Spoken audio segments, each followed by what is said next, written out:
ಭಕ್ತಿ ಮತ್ತು ಶ್ರದ್ಧೆಯಿಂದ ರಾಮಾಯಣವನ್ನು ಓದಿದರೆ ಅಥವಾ ಕೇಳಿದರೆ ಹಿಂದಿನ ಜನ್ಮಗಳಲ್ಲಿ ಅಥವಾ ಇಹ ಜನ್ಮದಲ್ಲಿ ಮಾಡಿದ ಪಾಪಗಳು ಕ್ಷಯವಾಗುತ್ತವೆ.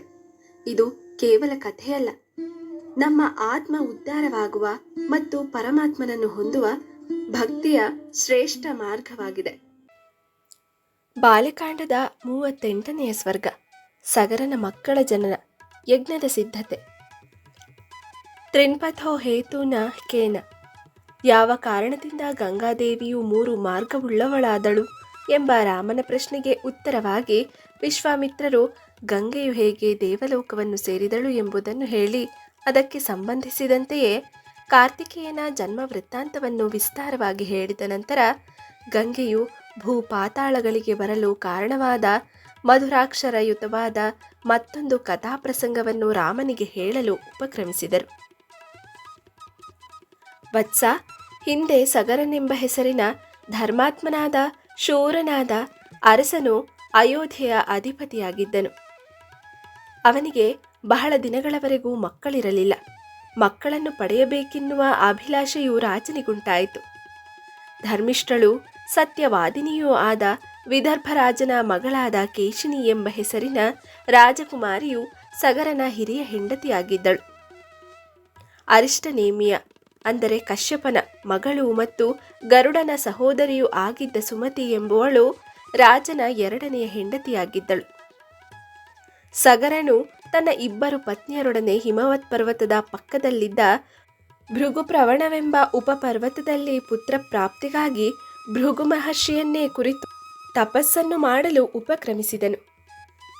100 ವರ್ಷಗಳವರೆಗೆ ಸಗರನ ತಪಸ್ಸಿನ ಮೂಲಕ ಆರಾಧಿತನಾದ ಸತ್ಯವಂತರಲ್ಲಿ ಶ್ರೇಷ್ಠನಾದ ಭೃಗು ಮಹರ್ಷಿಯು ಸುಪ್ರೀತನಾಗಿ ರಾಜನಿಗೆ ವರದಾನ ಮಾಡಿದನು.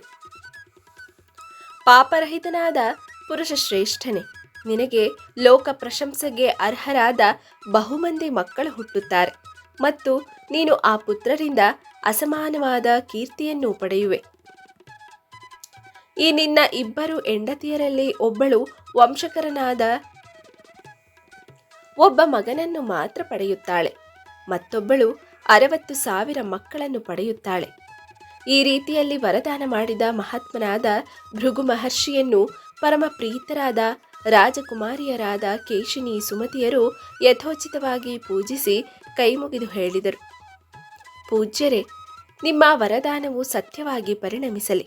ಆದರೆ ನಮ್ಮಿಬ್ಬರಲ್ಲಿ ಯಾರಿಗೆ ಒಬ್ಬನೇ ಮಗನು ಹುಟ್ಟುತ್ತಾನೆ ಮತ್ತು ಯಾರು 60,000 ಮಕ್ಕಳನ್ನು ಪಡೆಯುತ್ತಾರೆಂಬುದನ್ನು ನಿಮ್ಮಿಂದ ಕೇಳಿ ತಿಳಿದುಕೊಳ್ಳುವ ಆಶಯದಿಂದಿದ್ದೇವೆ. ಅವರ ಮಾತುಗಳನ್ನು ಕೇಳಿ ಪರಮ ಧಾರ್ಮಿಕನಾದ ಭೃಗು ಮಹರ್ಷಿಯು ಉತ್ತಮವಾದ ಮತ್ತು ರಮಣೀಯವಾದ ಈ ಮಾತುಗಳನ್ನು ಹೇಳಿದನು. ರಾಜಪುತ್ರಿಯರೇ, ಈ ವಿಷಯದ ನಿರ್ಧಾರವು ನಿಮ್ಮ ಇಚ್ಛೆಗೆ ಸೇರಿದ್ದಾಗಿರುವುದು. ನಿಮ್ಮ ಆಶಯವನ್ನು ನೀವೇ ನಿರ್ಧರಿಸಿ ಹೇಳಿರಿ.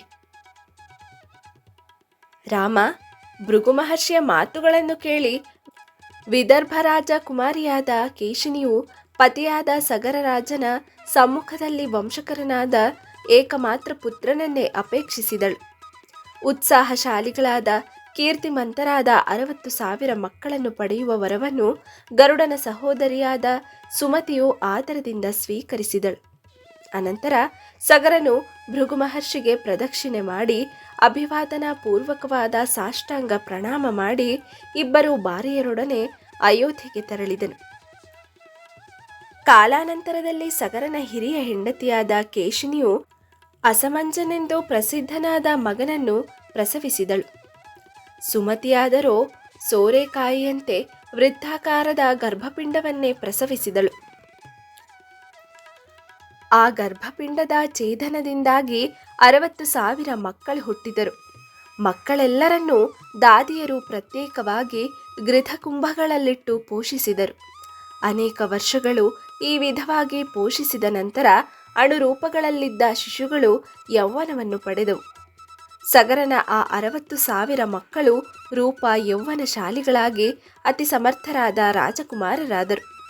ಸಗರನ ಹಿರಿಯ ಹೆಂಡತಿಯಾದ ಕೇಶಿನಿಯಲ್ಲಿ ವಂಶಕರನಾದ ಅಸಮಂಜನೆಂಬ ಮಗನು ಹುಟ್ಟಿದನೆಂದು ಹೇಳಿದನಲ್ಲವೇ, ಅವನು ಪ್ರತಿನಿತ್ಯವೂ ಬೀದಿಯಲ್ಲಿ ಆಡುತ್ತಿದ್ದ ಮಕ್ಕಳನ್ನು ಸರಯೂ ನದಿಯಲ್ಲಿ ಎಸೆದು ಆ ಮಕ್ಕಳು ಚೀರುತ್ತಾ ಕೈಕಾಲುಗಳನ್ನು ಒದರುತ್ತಾ ಮುಳುಗುವುದನ್ನು ನೋಡಿ ನಗುತ್ತಿದ್ದನು.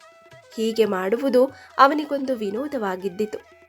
ಈ ರೀತಿಯಾಗಿ ಅನುದಿನವೂ ಪಾಪ ಕಾರ್ಯದಲ್ಲಿದ್ದ ಪ್ರವೃತ್ತನಾದ ಸಜ್ಜನ ಕಂಟಕನಾದ ಪ್ರಜೆಗಳ ಅಹಿತದಲ್ಲಿಯೇ ಆಸಕ್ತನಾಗಿದ್ದ ಅಸಮಂಜನನ್ನು ಧರ್ಮಿಷ್ಠನಾದ ಪ್ರಜೆಗಳ ಹಿತರಕ್ಷಣೆಯಲ್ಲಿಯೇ ನಿರತನಾದ ಸಗರ ರಾಜನು ದೇಶದಿಂದ ಹೊರಗಟ್ಟಿದನು.